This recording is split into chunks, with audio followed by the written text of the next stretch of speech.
আমেরিকার বন্ধুত্বের উপরে খুব একটা ভরসা করা কি ঠিক হবে? ভাবছেন তো কেন এই কথা বলছি? আজকের এই ডিসকাশন যত এগোবে তত বুঝতে পারবেন যে আমেরিকার সঙ্গে বন্ধুত্ব করাটা আদৌ ঠিক কি বেঠিক।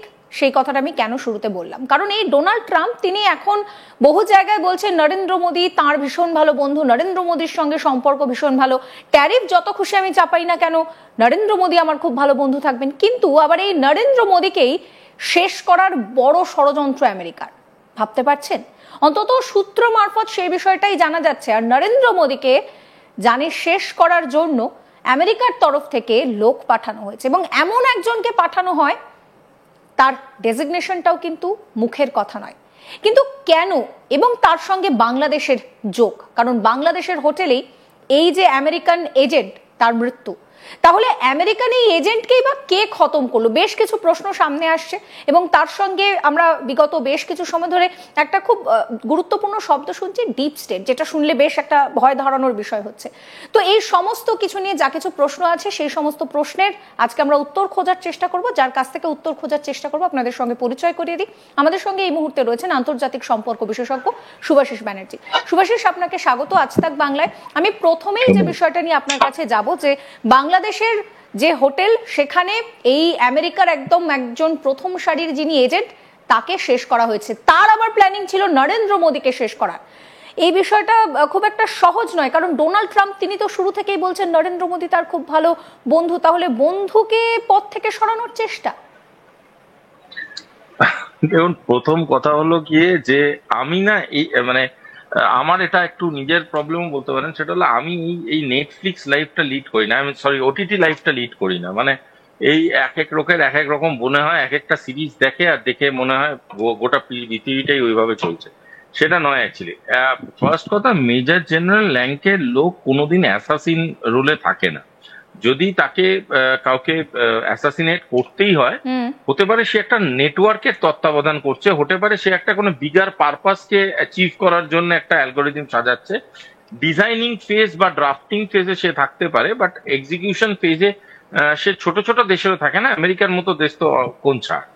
কারণ আবার আমি বলছি, এক্সপ্যান্ডেবল মেটেরিয়াল মানে যেটাকে ছড়ানো যেতে পারে, আর যেই যেই মেটেরিয়ালটাকে আমি খরচা করতে পারবো, এক্সপেন্স করতে পারবো, সেই দুটো মেটেরিয়ালকে আমাকে বুঝে নিতে হবে যে কার কোন দায়িত্ব। সুতরাং আমার বারবার মনে হচ্ছে যে এই অ্যাসাসিনেশন প্ল্যান, যদি আমি তর্কের খাতিরে ধরে নিই এরকম কোনো প্ল্যান ছিল, সেই প্ল্যানকে এক্সিকিউট করার জন্য কোনোদিনই মেজর জেনারেল লেভেলের লোক আসবে না।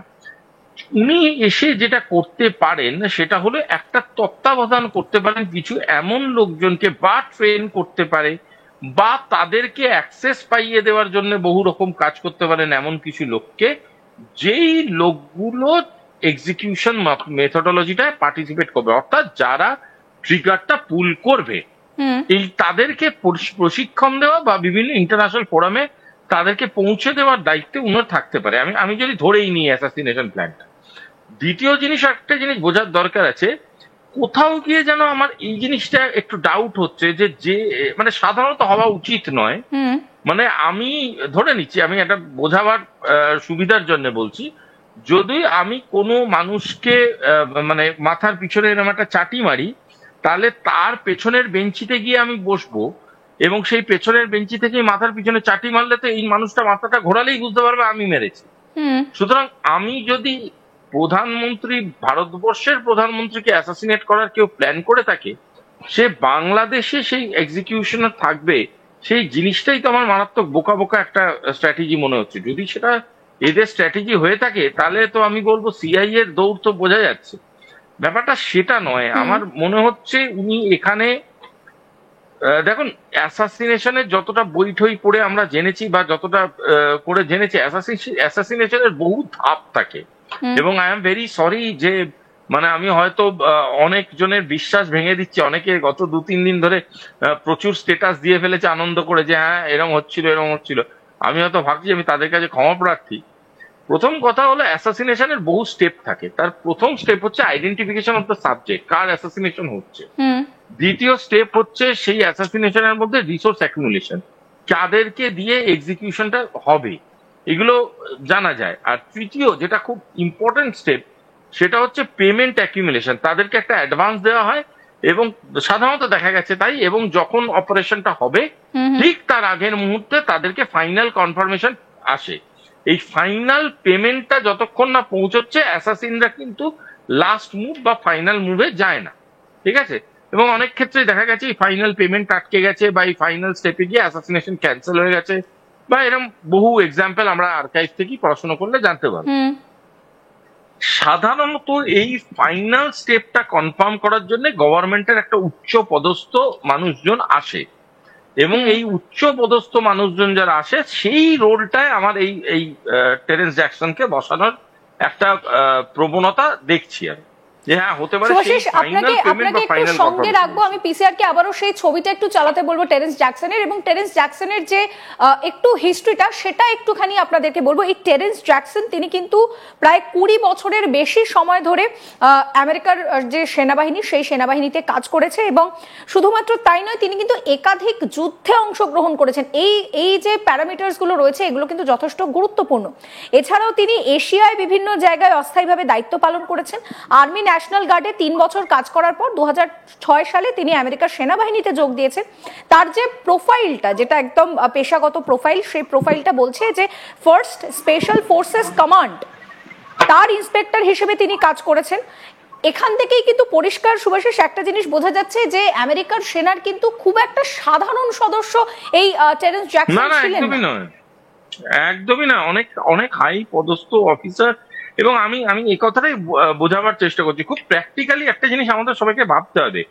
আজকে যদি আমরা কোনো এই ধরনের প্ল্যান আমাদের ইন্ডিয়ান আর্মি যদিও করে না, যদি এরকম কোনো প্ল্যান কেউই করে, তাহলে কি কোনোদিন একটা মেজর জেনারেল লেভেলের লোককে ইনভলভ করবে? এটা দেশের পক্ষে কতটা মানে কোয়েশ্চেনেবল হয়ে যাবে।